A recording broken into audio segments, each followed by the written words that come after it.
Monsieur le Président, Monsieur le Premier ministre, Mesdames, Messieurs les membres du gouvernement, chers collègues. Jeudi dernier, après des mois d'un plan longuement préparé, Vladimir Poutine a lancé l'invasion de l'Ukraine et la guerre en Europe.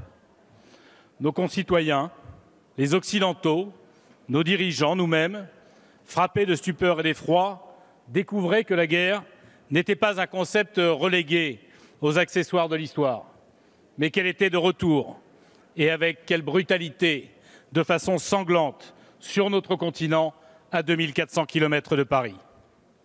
Aucune et aucun d'entre nous, députés de la Nation, n'avions imaginé en 2017 un jour venir dans cet hémicycle pour parler de la guerre sur notre continent. Ce choc pour les générations que nous représentons et pour celles de nos enfants, qui s'étaient habitués à aimer la paix et à la vivre, ceux qui croyaient que cette guerre de retour sur le continent était impossible, avaient sans doute oublié les leçons de nos grands-parents et de nos arrière-grands-parents qui, eux, l'avaient connue et savaient qu'elle était toujours possible. L'agression froide du dictateur russe qui veut étouffer les aspirations d'un peuple ukrainien en lutte depuis 2014 pour vivre en liberté, un peuple qui aspire à vivre comme nous, qui embrasse nos valeurs, pour qui nous représentons un rêve, le rêve européen.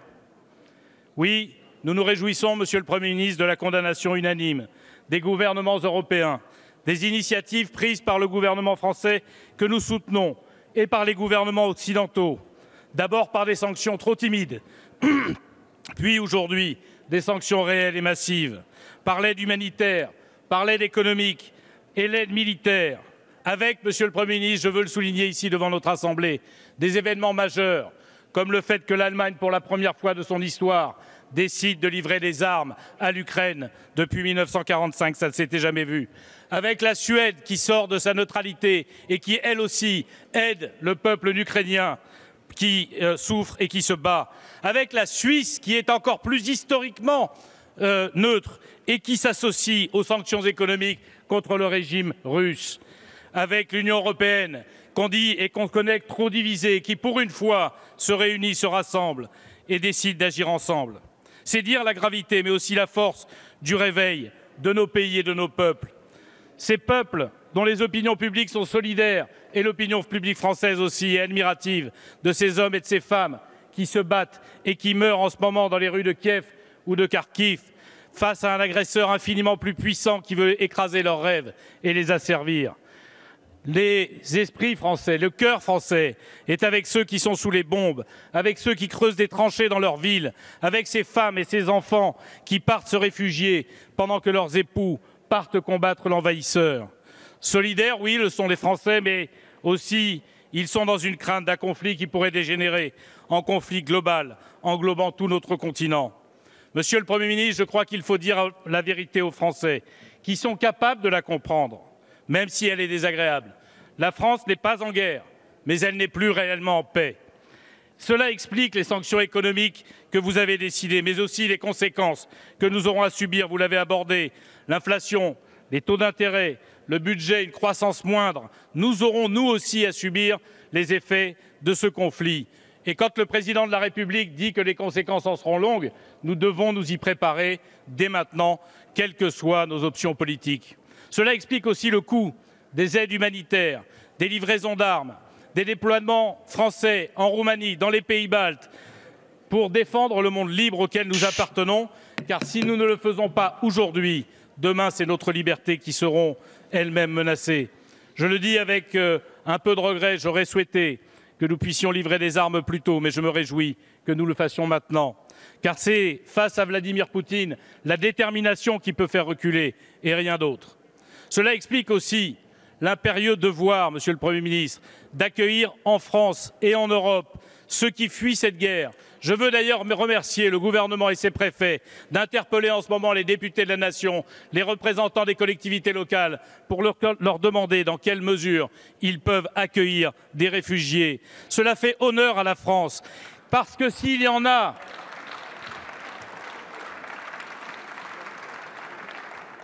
s'il en est qui ont oublié que la guerre était possible, notre pays ne doit pas oublier qu'il a lui aussi été envahi et que dans notre histoire, nos grands-parents ont été heureux de pouvoir compter sur l'hospitalité d'autres peuples lorsque nous étions en détresse.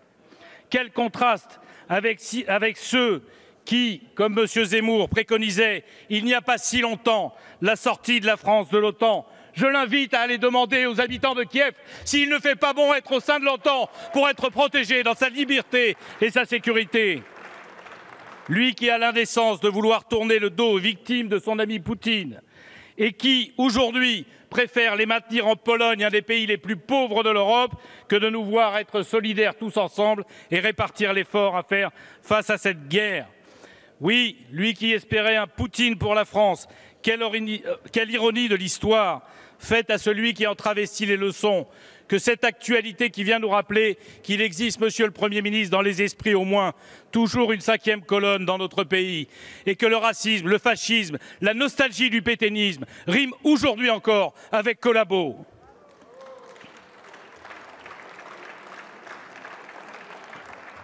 Je laisse là les poubelles de l'histoire. Mais je crois, Monsieur le Premier ministre, que pour le temps qu'il me reste, il nous faut d'ores et déjà tirer quelques leçons. D'abord, dans ce double malheur, nous avons une chance. Une chance, c'est la première, c'est que les États-Unis d'Amérique, notre principal allié, ne soient pas dirigés par M. Trump ou un équivalent. Car rien ne garantit alors, lui qui voulait découpler l'Europe des États-Unis à travers la démolition progressive de l'OTAN, rien ne garantit que nous aurions des alliés aussi puissants à nos côtés. Mais nous avons aussi une chance, c'est qu'il n'y ait pas en même temps une crise majeure en Asie et en Europe, car les États-Unis ne seraient peut-être pas capables de se battre et de combattre sur les deux fronts. Alors, cette première leçon, Monsieur le Premier ministre, c'est que nous ne pouvons compter que sur nous-mêmes, Français et Européens, pour nous défendre. Et le réveil de l'Allemagne, qui réalise que son armée est hors d'état de se battre et de nous protéger tous ensemble, est de bon augure. Et tant mieux si le chancelier allemand fait enfin des efforts que son pays avait abandonnés depuis si longtemps, cependant que la France tentait d'en faire de plus en plus. La deuxième leçon, Monsieur le Premier ministre, c'est que l'absence de démocratie en Russie restera un danger permanent, Poutine ou pas Poutine. Cette absence de démocratie est un danger pour nos pays. Un dirigeant comme Vladimir Poutine, lui ou un autre, de même acabit avec la même oligarchie, en réalité fait partie de ceux qu'on arrête que lorsqu'on s'oppose par la force à ses ambitions. Très franchement, les exigences folles du président russe ces dernières semaines, en disant qu'on devait démilitariser l'Ukraine, qu'on devait changer son pouvoir et l'asservir à la Russie, mais qu'on devait en plus demander à la Pologne, à la Roumanie, à la Hongrie, à la République tchèque de quitter l'OTAN pour retourner dans le giron de Moscou, montre à quel point il n'y a pas de limite à l'ambition de restauration d'un empire chez ce dictateur.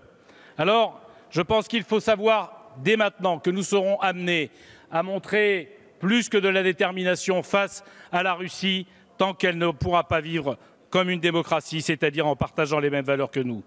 Et puis la troisième leçon, Monsieur le Premier ministre, elle nous vient du fond des âges. Les Latins disaient « si vis pacem parabellum ». Eh bien, c'est ce que l'Europe doit apprendre. C'est sans doute la faiblesse de l'Ukraine ces derniers mois, ces dernières années, qui a conduit la Russie et son dictateur à penser qu'ils pouvaient effectivement envahir facilement l'Ukraine et qu'ils pourraient ainsi agrandir leur empire pour détourner l'attention des difficultés internes qui sont les leurs. Oui, je crois, Monsieur le Premier ministre, que nous devons réarmer notre pays rapidement, fortement et largement. C'est vrai aussi de notre continent. Mais puisque notre loi de programmation militaire prévoyait une progression de 1,7 par an jusqu'en 2022 et de 3% ensuite, il me semble qu'il faut accélérer le rythme. La capacité d'attrition de nos armées est trop faible pour avoir la capacité de résister à une guerre longue et globale. L'Europe doit aussi y contribuer. Elle commence à le faire au profit de l'Ukraine.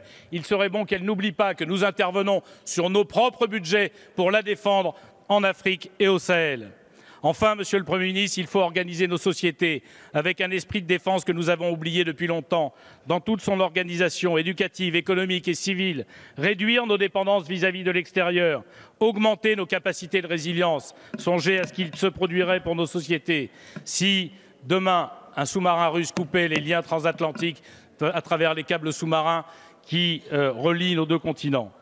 En conclusion, Monsieur le Président, bien avant la dramatique guerre en Ukraine, notre famille politique a toujours milité pour que nos pays construisent une puissance européenne afin de ne pas subir la puissance des autres. Plus que jamais depuis 1945, c'est ce tournant d'une volonté de puissance assumée qui doit être notre chemin, car c'est désormais non plus seulement la condition de notre indépendance, mais davantage encore de notre sécurité. Certains disent que nous sommes peut-être en 1938. Je suis sûr, Monsieur le Premier ministre, chers collègues, que personne ici ne voudra que nous allions à Munich, mais personne ne doit oublier qu'on s'était endormi derrière la ligne Maginot et que Maginot ne doit plus jamais exister dans notre pays. Je vous remercie.